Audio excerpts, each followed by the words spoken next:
The Square Ball Podcast.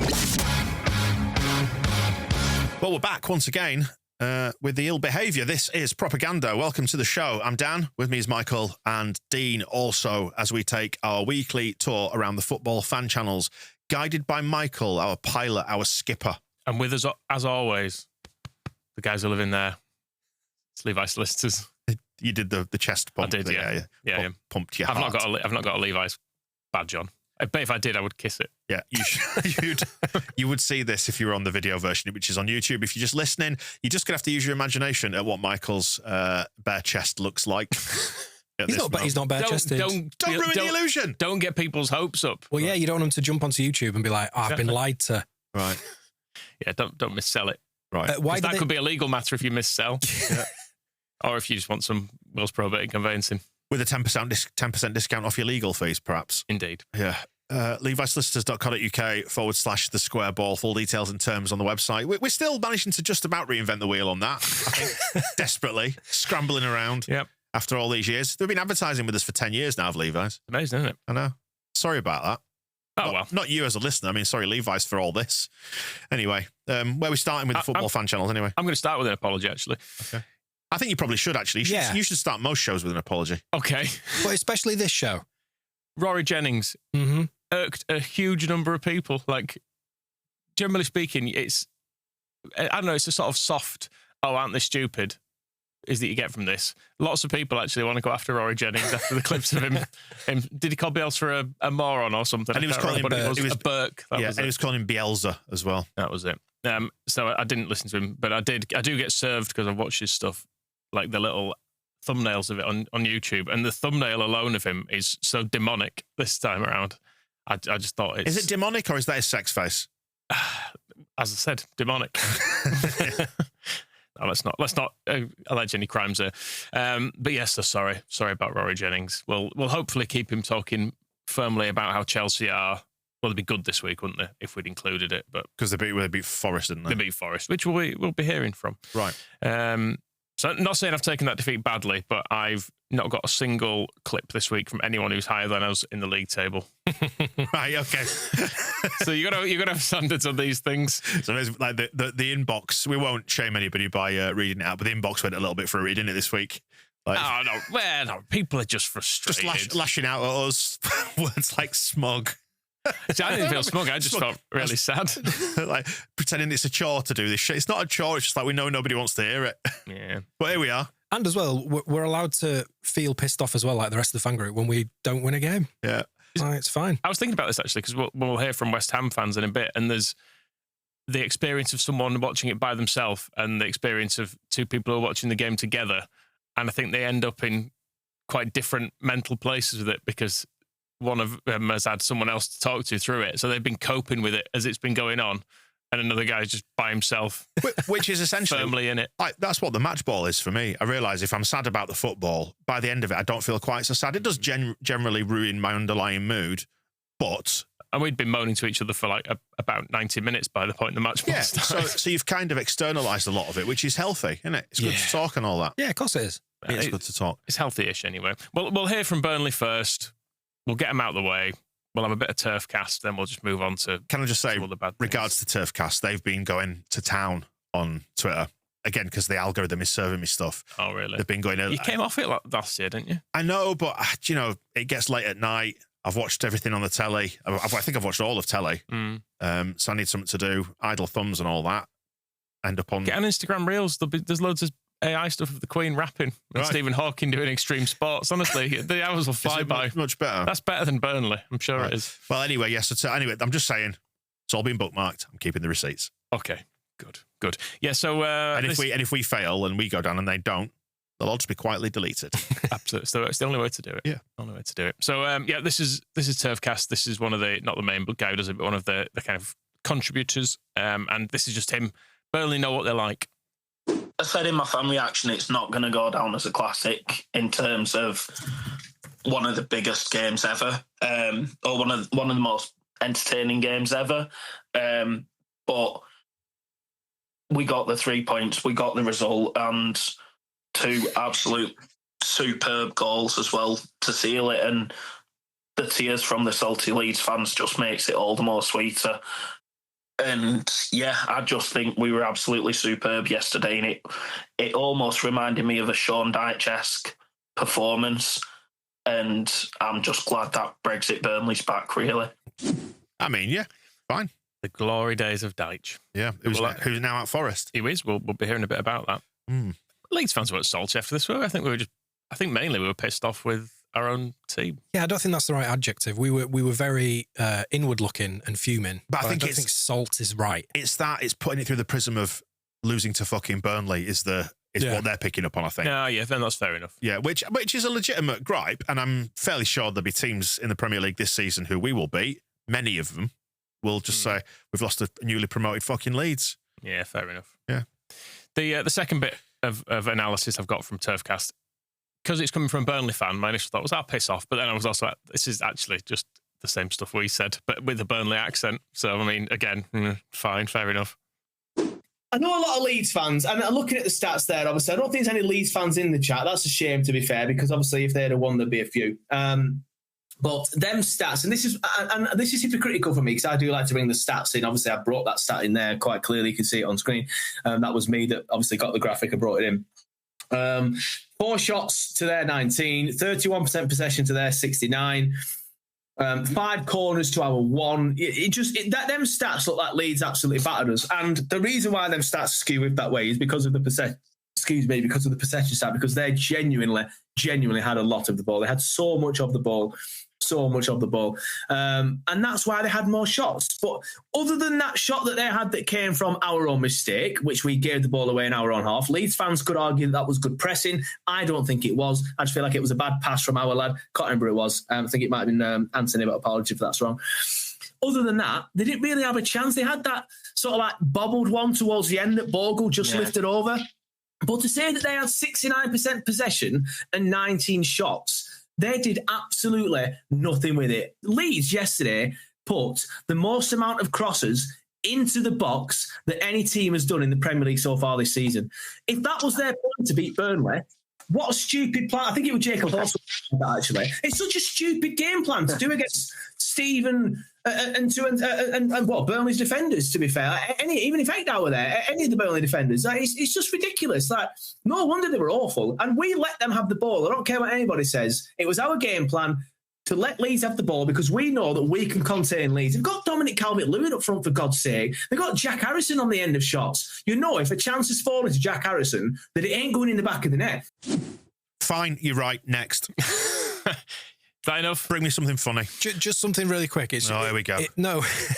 It's just as he's been talking there, I've been thinking and agreeing with everything he's saying. And it was a classic away performance from the home team. Yeah, you're right. A proper classic away performance.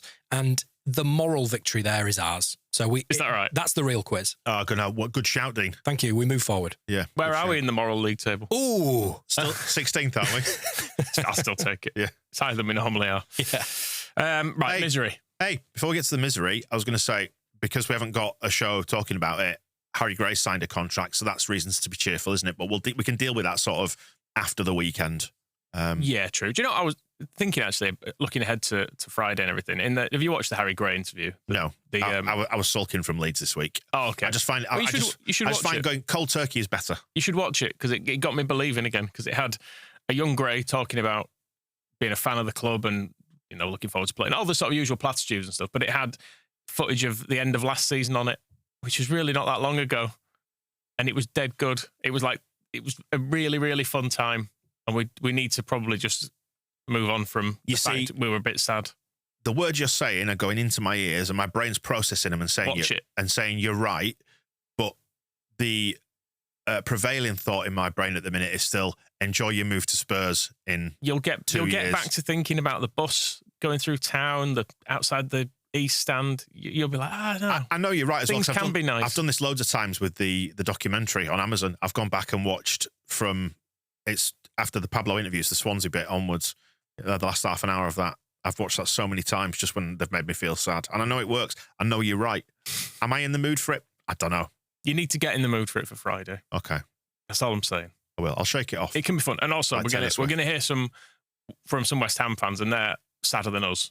So there's that. There is that. We'll start with Forest, though.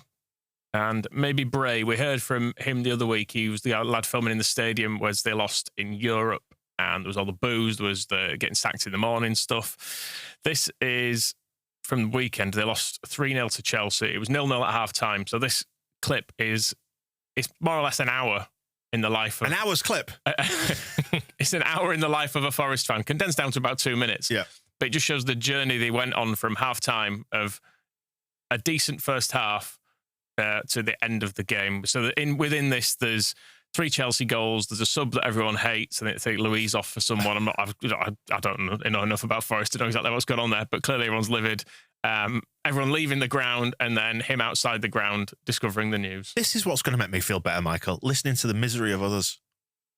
We look decent. This is the best that we've looked under Ange so far. Taiwo has been really, really good. I've been very, very pleased with him. I'm looking forward to the second half. Can't believe it.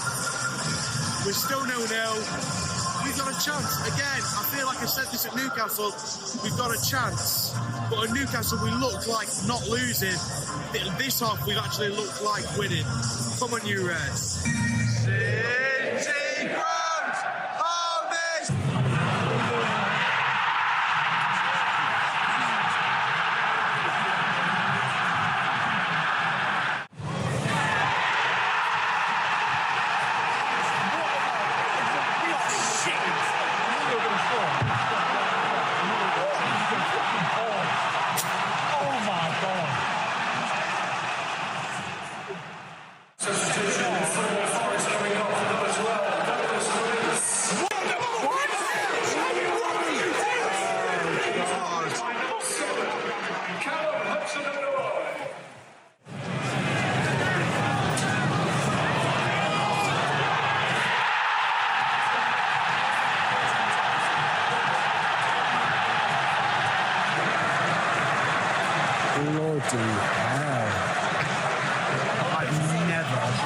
Seen people stand up to leave all at once like that.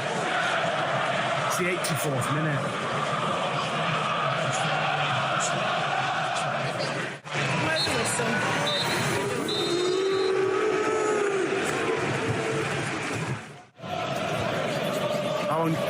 How long does he get? I feel he's just 2 games in a row now. He's made me feel stupid because I've been praising what's going on at half time. And then suddenly we've come out in the second half not looking like we don't know how to play football. I don't know when that's going to change. I don't know when it's going to end. Genuinely, as we've just walked across Trent Bridge, Forest have tweeted that he's gone. Didn't even get a picture of a corner flag or anything. The Ange era is over. No second season, not even a win in charge of Forest. In his last 3 games, 1 goal from open play, and that was a long ball over the top. That's all she wrote. About 2 minutes ago, he was saying it was the best they've played under him. It's funny how you indulge in self-talk, don't you, to try and make yourself feel better. It made me think of that Palace game. I wrote that down. It did, because we were almost at half-time in that going, we're looking pretty good here. Yeah. Grassia's turned us around. Oh, we're going down.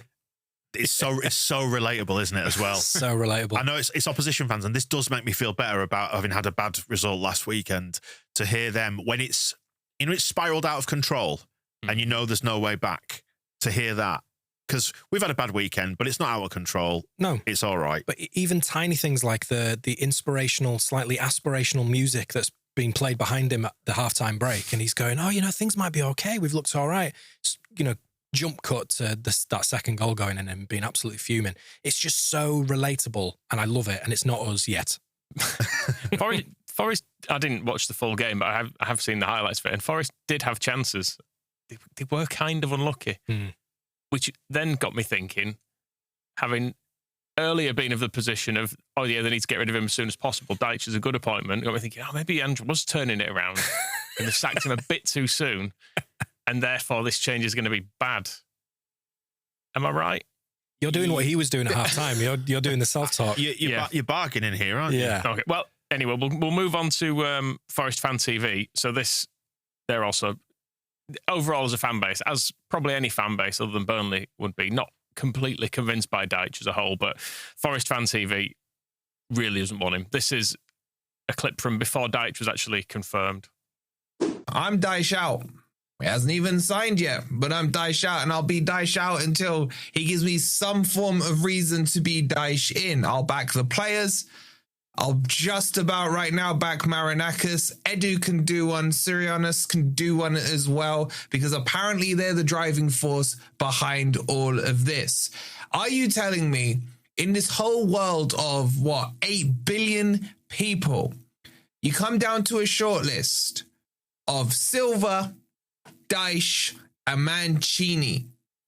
I would rather go into my local school and pull out the PE teacher and put him in charge of Forest than this idiot.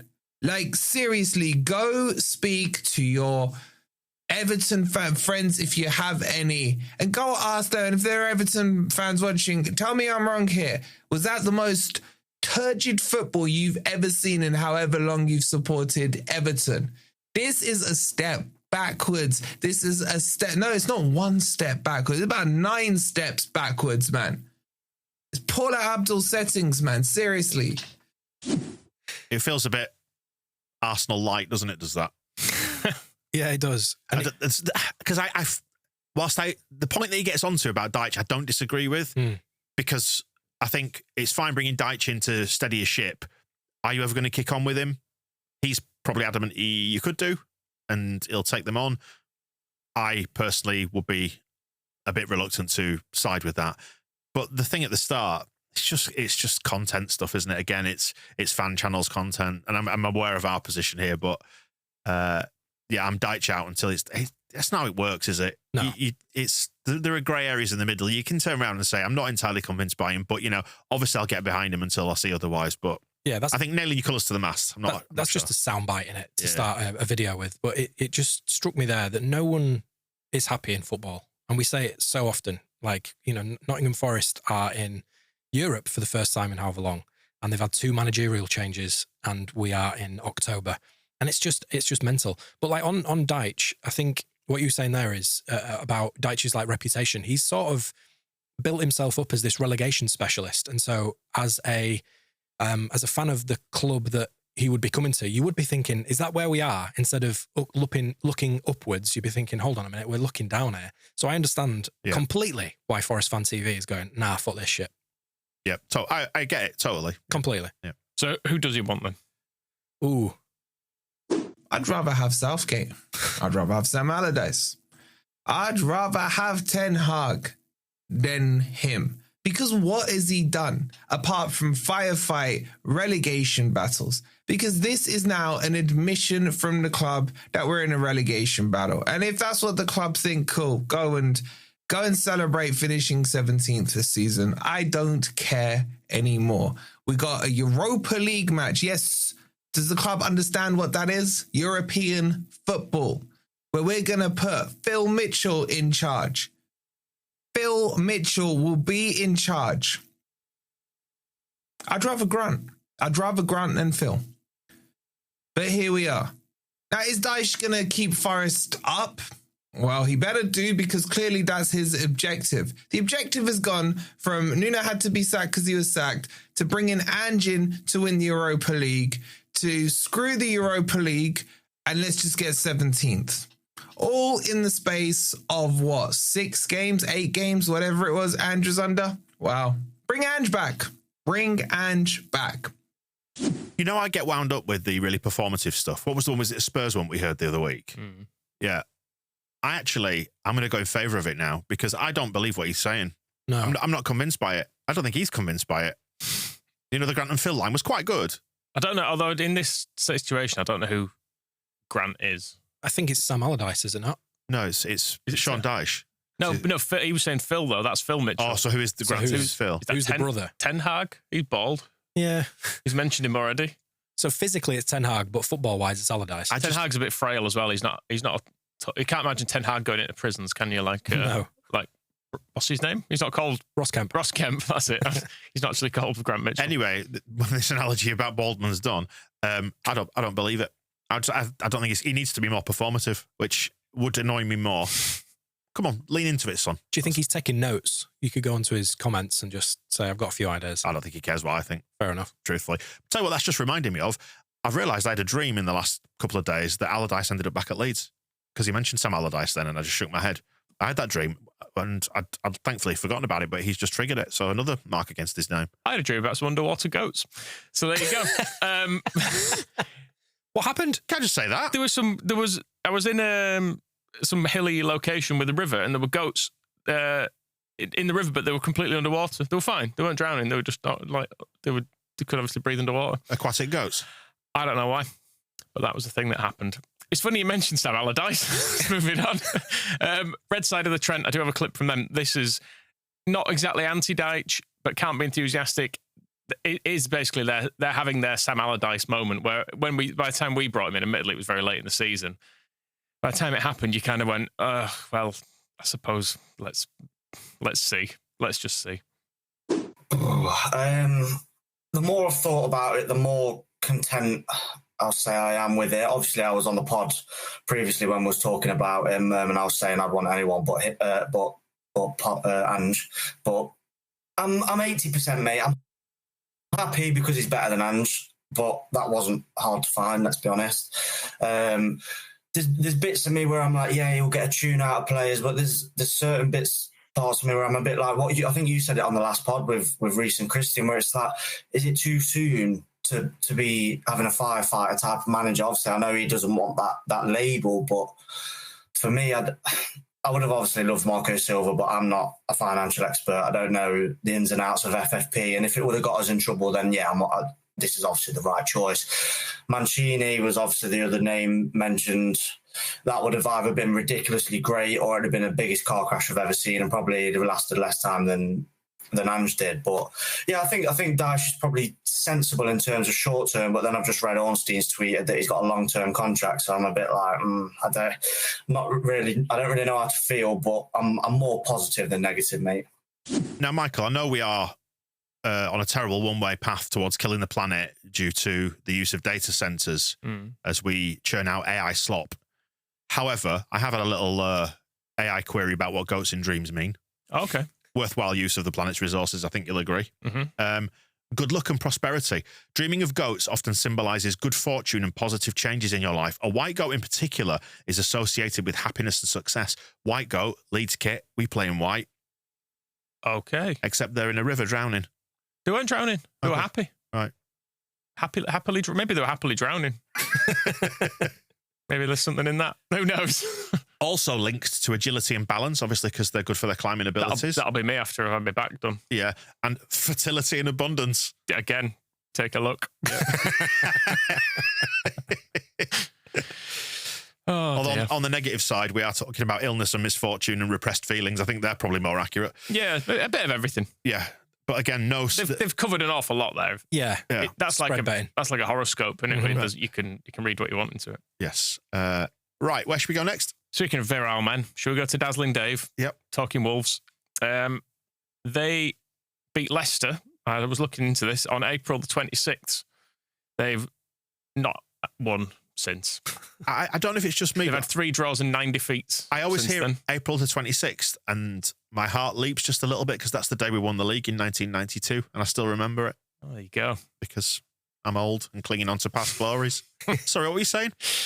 Yeah, it's ages, isn't it, that, though? Yeah, really long time. Did you see the stat the other day that I think Southampton, since they beat us in the playoff final, have won like 4 games or something? Yeah, I saw something. That. Yeah. God, that was a long time ago, wasn't it? Good. Oh, yeah, good. Definitely good. Yeah. But, God, what a period of time that is to have lived through. I don't think we've ever had a spell as bad as that, have we? I don't think so. Little sidebar. Have you seen that Leicester, Ipswich and Southampton, none of them are in the top 6 in the Championship? Yeah, I saw Leicester lost, Ipswich lost 3-0 at home, didn't they? Yeah, to Charlton. To Charlton. And again, it's very, very low level beef. I've actually genuinely got no beef with Ipswich, other than they pipped us to promotion, but I kind of just went... Yeah, if we're unhappy, I don't want anyone else to be happy. It's just a little bit of payback for causing us to be sad the other year. I did briefly dip into the Leicester Till I Die TV 1 channel last night, and it's doing a post-match.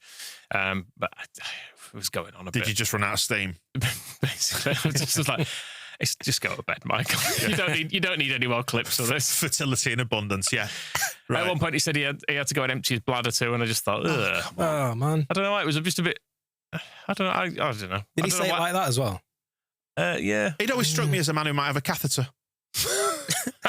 I was just pissing himself, potentially. Just one of those giant man nappies. Yeah. Well, it's whatever he's into, I suppose. Well, it could be anything, couldn't it? Right, and this is Talking Wolves, Dazzling Dave then, yeah? So they lost 2-0 at Sunderland, so it's him going on about that. Let's just talk about the game, shall we? Look, the first 1 minute wasn't too bad, I suppose. And then literally it was all Sunderland after that. Absolutely all Sunderland. You know, they were using the long throw a lot, Sunderland in the first half. And to be honest, if it's a weapon, if it works for them, fair play. And it worked for them.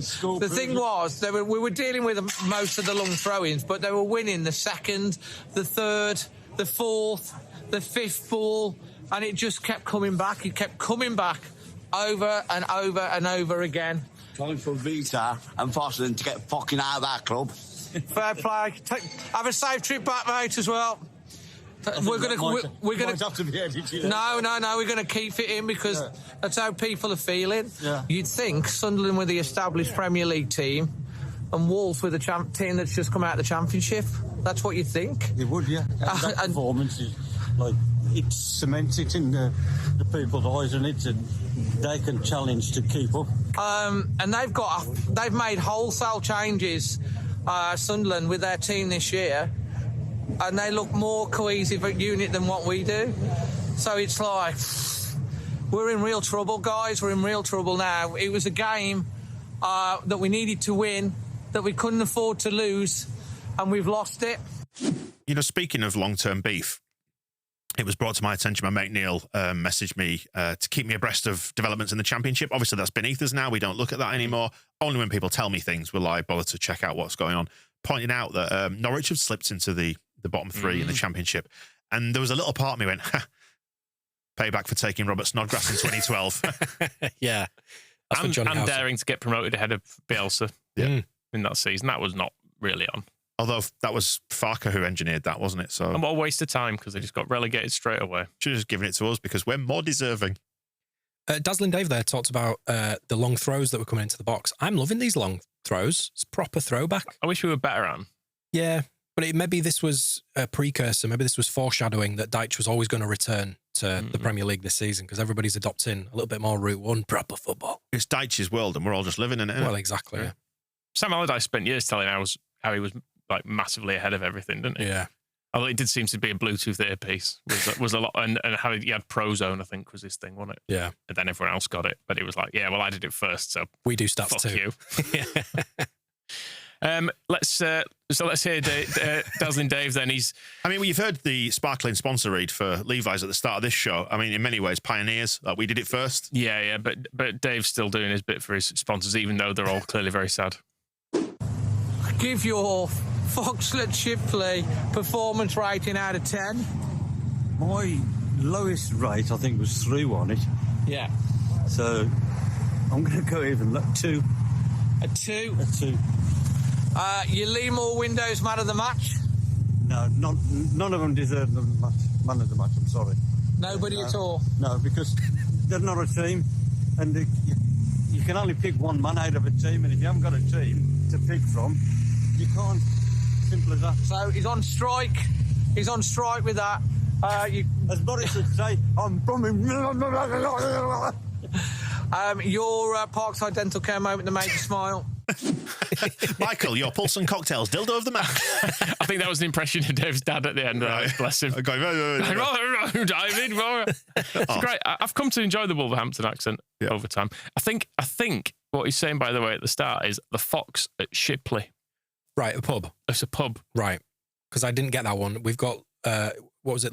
Leemore Windows. Leemore Windows. I'm fairly sure Parkside Dental Care. The Fox at Shipley, as in West Yorkshire Shipley. There's another one. There's one on the outskirts of Wolverhampton. No, I was going to say just because where there is Fox's Corner, which is a major junction at Shipley, where the Fox pub used to be. Oh, there you Imagine that. The sort of knowledge you get on this show.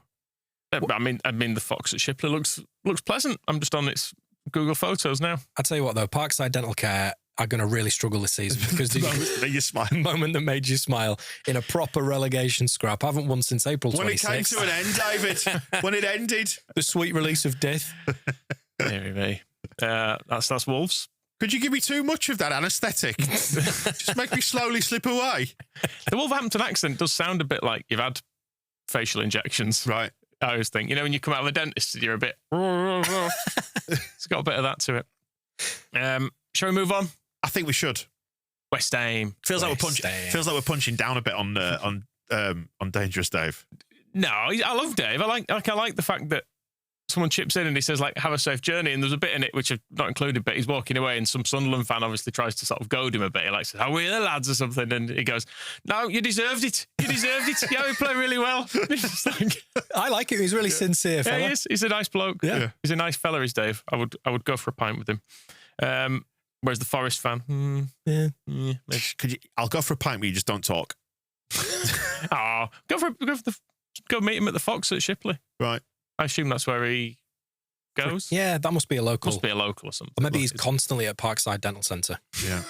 Maybe so. Maybe they're next door to each other. Who knows? Right. Next is West Ham TV. Let's go. What order to do this in? Let's go. No, actually. Go on. Yeah, let's go West Ham Fan TV first. So this is the two of them doing a watch along.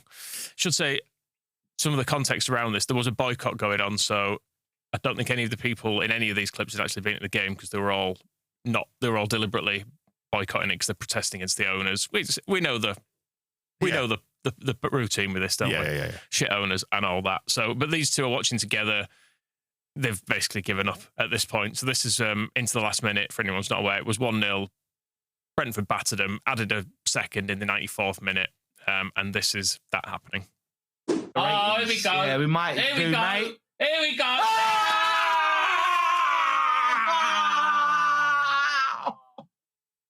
Oh my God! God, we are shit.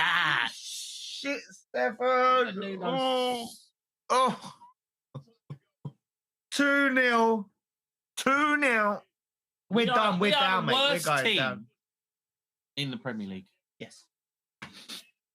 I think even Wolves are better than us. We are the worst team in Premier League. I think even Wolves are better than us. Wolves are. They beat us in the League Cup. Look at this defending. I know we're down to 10 men, but look at it. Wow. I mean, we were accused of being mildly nihilistic at the weekend after losing to Burnley, but that's proper tear it all down when you're almost cheering the opposition goal. Here it goes. As soon as it ticks over into finding it funny, you're pretty fucked. Yeah. Who's not finding it funny though? Hammer's chat. I mean, he's Scottish, is this fella, so he's got a certain dourness that it tends to bring anyway. Apologies to any Scottish listeners. But he's just watching this. But not Phil Hay. Not Phil Hay. He's just watching. Phil Hay would be loving it. Top of the league, aren't they? Yeah. But he's not watching this with anyone, so this is just him sat by himself getting sad. This is at 1-0 still. World-class football team in a world-class stadium. 9 years after the move, I'm watching us get dicked 1-0 by Brentford with Guido Rodriguez in midfield. And we've just played 70 minutes of the game with no striker. And we played a young left back at right back with our third manager in 16 months. I just want an average team in an average stadium. We go down, this stadium move is going to be studied for years to come. How to really fuck a football club. Well done, Angus Kinnear. Yes, it was, wasn't it? Wasn't it? When he said the words, I just want, then I genuinely thought he was going to say a hug. Yeah. I did. I just need a friend to offload to. Just anyone. I love how he's looking into the future as well and thinking there's going to be studies on this. There's going to be financial people in football who just look at the West Ham model of how to alienate a load of folk. Fascinating. Because the justification for going to the bigger stadium is bigger revenues. We can buy more players, and actually, it's non-linear, isn't it? Like everybody could get a bigger stadium, but somebody's still got to go down. Yeah. Let's go back to him then. This is his take on that Brentford goal going in. Remember, that's his state of mind before this. The goal goes in, and actually, do you know, as an in-house commentary style, I kind of all for this. I want Brynlaw. Is it tips for Brynlaw and Tony? I want Brynlaw and Tony to adopt this. This is dog shit. Absolute fucking dog shit. I don't know, people say, Why are you surprised? You don't have to be surprised in order to be pissed off. You're allowed to be pissed off and unsurprised. 20 seconds. Fucking shite game, shite tactic, shite team, shite subs. Can't defend for shit. Long ball. Doof gets knocked off it. Lewis Potter's got it. Cuts it back. 2-0, Jensen. Fuck off. Fuck off. It's perfect. Can you imagine it in Tony's, slightly upbeat, chipper Australian accent? Oh, man. Oh, he needs a hug. Yeah. You can hear it in his voice. He needs something. Someone stage an intervention. Yeah, bless please. So he carries on, bless him, after this. He has a little break, and in the break he's kind of going, I'm coming back in a bit to talk about it. I'd like it if you join me, but if you don't, I completely understand. So this is post-game now, and he's discussing Nuno. Bear in mind, this is 3 games in to Nuno. I've been quite comfortable with the appointment of Nuno because I thought he was a good appointment from what was out there and what's available. I thought it couldn't be worse than Graham Potter. I would argue what we've just seen was worse than what Graham Potter has served up. And I know it's only his 3rd game, and I know he's only been here for a month, and people say, oh, you can't turn on the manager yet. But you can talk about it, right? Because to then say that you can't discuss the manager, I think would be foolish. And it's not all on him tonight. The players were shit. The players were absolutely shit tonight. Their attitude is pathetic once more. But Nuno made some big, bold, brave calls. And I don't always agree with what a manager does, but sometimes I can understand why he's doing things. I can get what he's trying to do. I just don't necessarily like it, but I can understand it from his perspective. I don't get it. I don't get what he was trying to do. All his scars are right back. What the fuck was that about? I feel like we've just watched a game from a team that knew their manager was ready to get the sack. And I feel like I've just watched a manager that knew he's ready to get the sack. That felt like the final game of a manager before he was ready to get the sack. If that team played in Soccer Aid, we'd get beat. We would get beat by Ralph Little, Gordon Ramsay, and Stephen Bartlett. They would fucking beat us tonight. We were pathetic. There's nothing positive to come out of it. The biggest positive for West Ham is there was only 2. Michael, you've chosen well this week, I think. This show today. You've chosen well. I think West Ham have done us a massive favour. Yeah. Because it was looking pretty thin until Monday night, and then I was like, oh, yes. Have you noticed, but Nuno carries an inherent sadness about him. He doesn't necessarily strike you as and you know this, certain musicians do as well, certain actors do, have an inherent sadness about them. He does, Nuno has a slightly haunted look about him. And you wonder if... That's years living in Wolverhampton. Well, yeah. But is he the man, and again, this is just me bargaining again, is he the man to go in there and kind of G everybody up in the way that you expect Dyche to do at Forest? Come on, lads, we'll be all right here. Is Nuno that guy? It's funny with Nuno, because we were linked with him when we got Gracia, I think. Was he managing in Saudi Arabia or something? Yeah, something like that. And he was like, we could probably get him. And there was very little enthusiasm for him. And maybe, given what we got, maybe it would have been a better option. Was that because it was post-Spurs, though, and he'd not really pulled up any trees at Spurs, and then he'd gone away, came back, and, sorry, I didn't mean to pun there on trees, but ended up at Forest. So Forest, he's kind of taken them up, and that's restored his record to a certain extent. It's interesting, though, how managers go, that he basically was, because it's the same guy. Yeah. But at that point, you were like, I'm not sure about that. Yeah. Sometimes it's like just lightning in a bottle, isn't it? Like a collection of players, a manager, a system, and things go really well, but then you build a reputation upon that. But what was interesting there, listening to Hammer's chat, was about managers bearing the brunt. Like if you've got players who are just phoning it in, if all of these West Ham players for the entire season are just not trying, not running, not doing what they need to do, it's always the manager that bears the brunt, because you can't sack 11 players. Did you see what Nuno said? His quotes about this game. He said, I think the players are feeling the anxiety of the fans, which is understandable, as in the anxiety of the fans is understandable. So he's said it's transferring to them. But or as Jesse Marsh might say, they're scared. They're scared.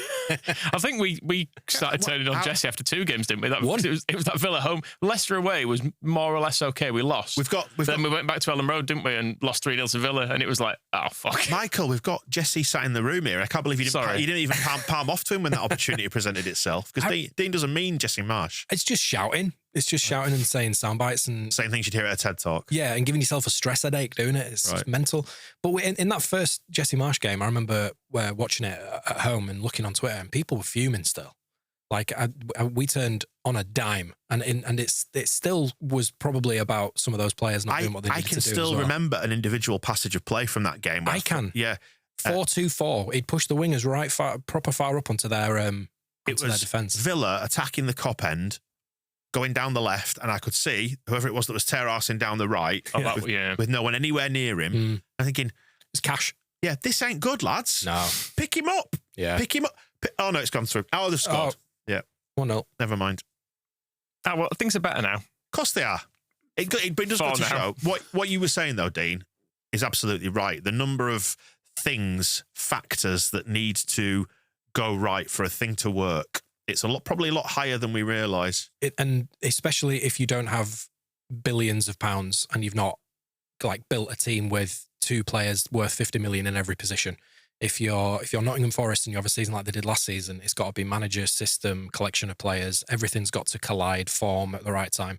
And then as soon as that doesn't happen and you've got a nutcase owner sacking everyone, you end up like West Ham. You end up like Nottingham Forest. It would never be us 2 managers in a season. No. God, no. I think in the pre-season predictions, didn't I suggest we might finish the season with Johnny Howson in charge? Right. He'll be our 3rd manager. And you were that nihilistic before the season started. I believe so. Have you met Michael? This is Michael Normanton. But I will say that that feeling of it just getting away from you. That's all it was at the weekend. Like just that low level nihilism. I just want this to go all right, and hopefully we've got enough stability about us that we can make it just see us right this season. And then, but it's always the promise of greater things next season, isn't it? I suppose that you cling on to. I mean, that's why we're essentially signed up for a, ideally 15th to 17th place finish this year, because you're like, well, because then the year after, the teams that come up, they become the 3 favourites to go down, and we have a bit of breathing space, hopefully. Yeah. As long as you don't make a mess of it year after year in the way that Wolves and West Ham have done. I mean, have you seen the top 6 in the Championship? As you were remarking earlier, like none of the teams that went down last year are up there. It's good to see Frank Lampard doing well. Yeah. That'll be perfect as well, because if they do come up and they're on track to do so, and if they do so, fair play. He'll be eyeing other jobs now. Yeah. This is the way it goes, and this is the ideal situation. He has them top. He has Coventry top. West Ham sacked their manager. He goes in as West Ham manager, gets them relegated, so he doesn't get the promotion. He gets another relegation. Off you fuck. Yep. Or Chelsea reappoint him. Just cause. Oh, he's learned. We'll have him again. But you think about how we escaped the Championship, and then you look at the teams that are there this season: Coventry, Middlesbrough, Millwall, Bristol City, Charlton, Stoke, and then Hull. Hull 7th, Joffrey-inspired Hull. And then you are down into sort of Leicester, West Brom, but Preston were right up there. Any of those sort of top 6 or 7, if any of those come up, it should be party time, shouldn't it? Should really. Just like it was with Sunderland. Yeah. This still might drop now. I think Sunderland are fine now. I think they've kind of already got enough in the bank probably to be okay. Again, talking about bargaining, I've been saying to you, haven't I, off mic, I think they could be in for a bit of a slide over the next 2 months. But they can have a bit of a slide. But what if they don't? If they go into a slide and then they don't win until Christmas, and then suddenly the panic sets in, before you know it, they're on 16 points and it's March. We're mid-table. Get Peter Reid in and play the kids. All that. Cool. Yep, I can see it definitely going like that. It may happen. Yeah. Anyway, let's get back to West Ham's misery. We'll finish on claret and booze. He also has some. Well, I like this guy. He's quite leery. Right. I quite enjoyed him. He has. I would describe him as robust questions about Nuno's decisions. What the fuck was that lineup? What was that lineup? You start at the back. I'm glad Areola's in goal, but Tadibo comes in. Mavropanos is out. You've got Kilman in there. They was both shit. The pair of them, it was a travesty.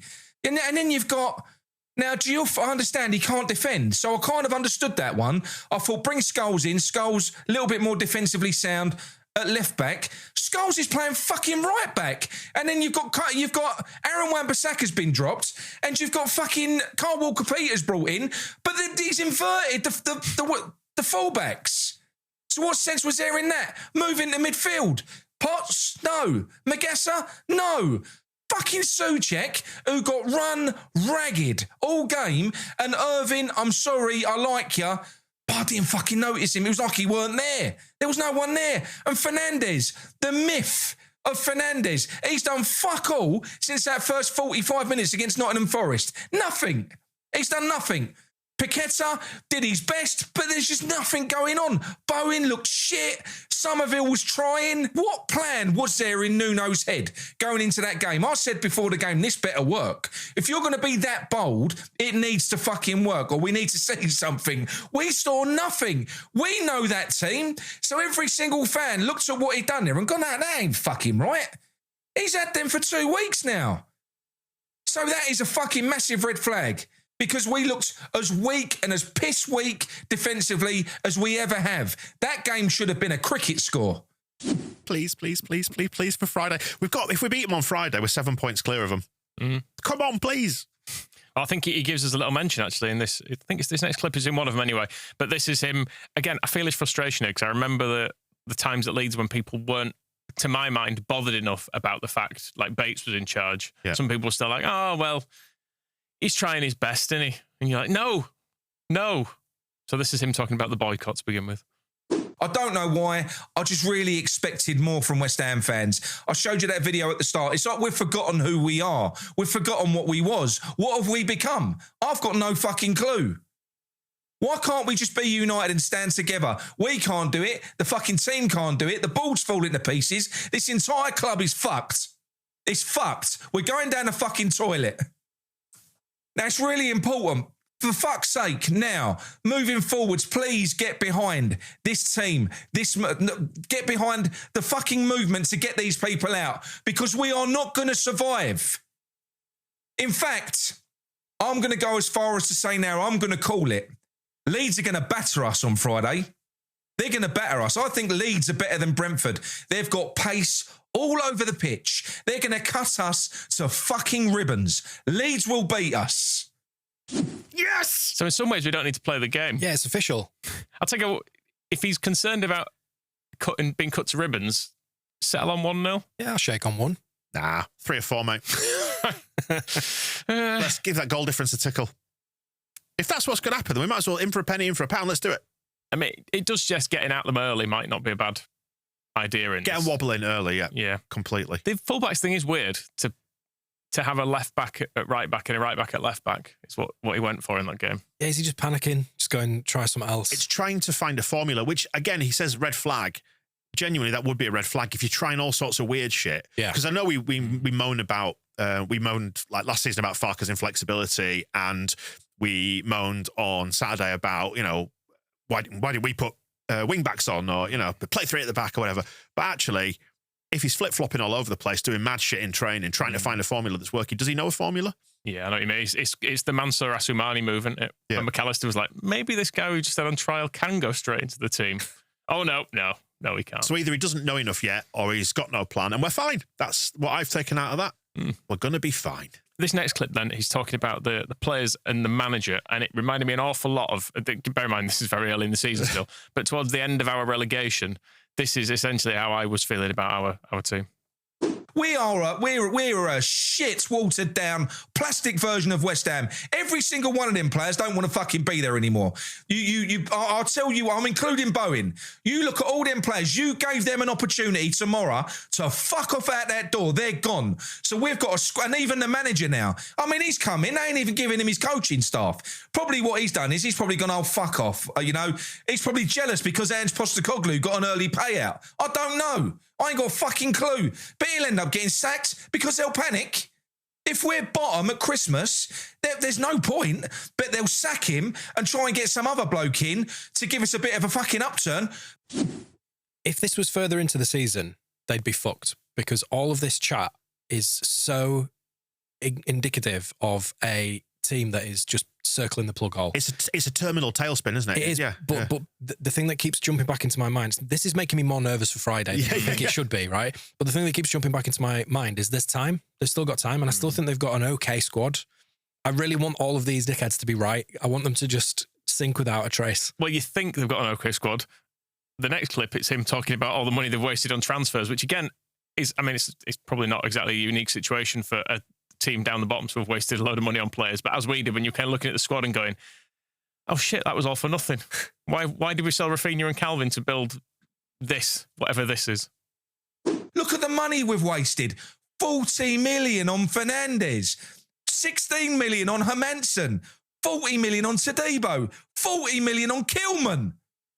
We're pissing money away, and we wonder why we are where we are. But we don't need a director of football, do we, Mr. Sullivan? No, of course we don't, you useless little I'm fucking sick of all of this. It's pathetic. In the summer, we're going to sell a Bowen or we're going to sell a Paqueta, or we'll sell both. They'll have a little bit of money and they'll fuck that up the wall as well. That's what they'll do. Either through Salthouse, through Silkman, or through Mendes, getting a nice little bit through the fucking back door like they always fucking do, because all West Ham are to these people is a fucking cash cow. It's a piggy bank.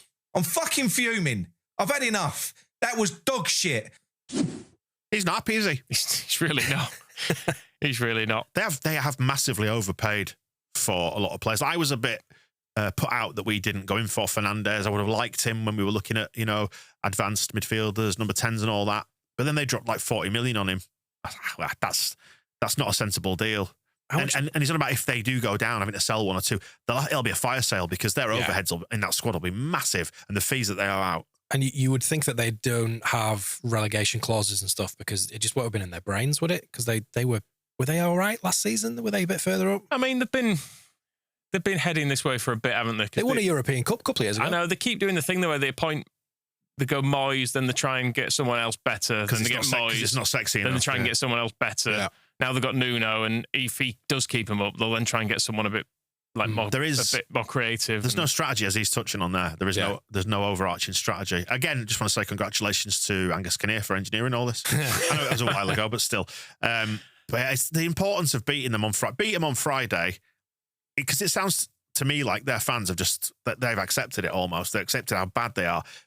It'd be a 7-point gap. You're getting close to cutting them adrift at that point. It really does sound like they're waiting for the next managerial change. Well, we're 8 games in, it is mental. What they're waiting for is an ownership change, which is going to come into this last clip.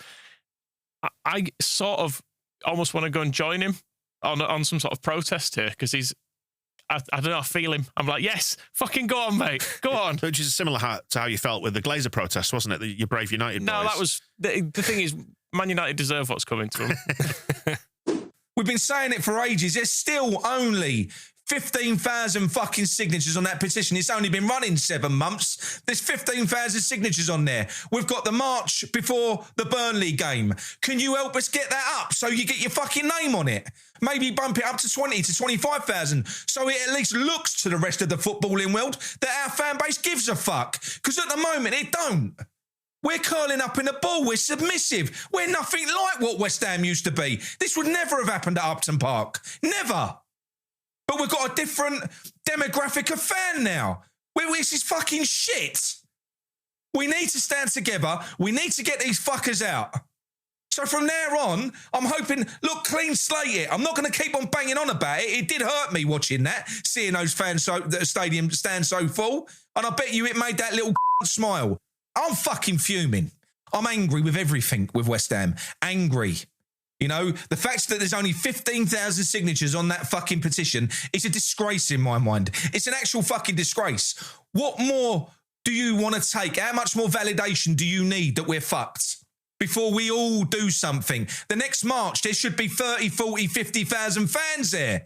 If you want your club and you want to save your club and you want it back, then make your fucking voice heard. Join your brothers and your sisters all together. Be West Ham United, not poxy West Ham London, which is what we are now. And then we'll get these people out. We'll get our club back and we'll go back to being what we once were. But apart from all that, it's kind of sad because they're not gonna, because they're stuck with that fucking stadium. Yep. They need an owner who will just go, right, that we need out of this place because It is dreadful. Or you remodel it into a football stadium. I'm not even sure it can be remodeled because they've tried doing that already. And that's why you get the weird, like, mid-tier tennis court setup because they've had to put some seats nearer the pitch, but then it creates, because the break of the seats and everything's just all wrong. What it is, isn't it? It's a warning from the future about expansion and gentrification and pricing your fans out and accepting in tourist money, which, you know, you would argue that you need, but what it does go to show is increasing your revenues and increasing your attendances doesn't lead to anything.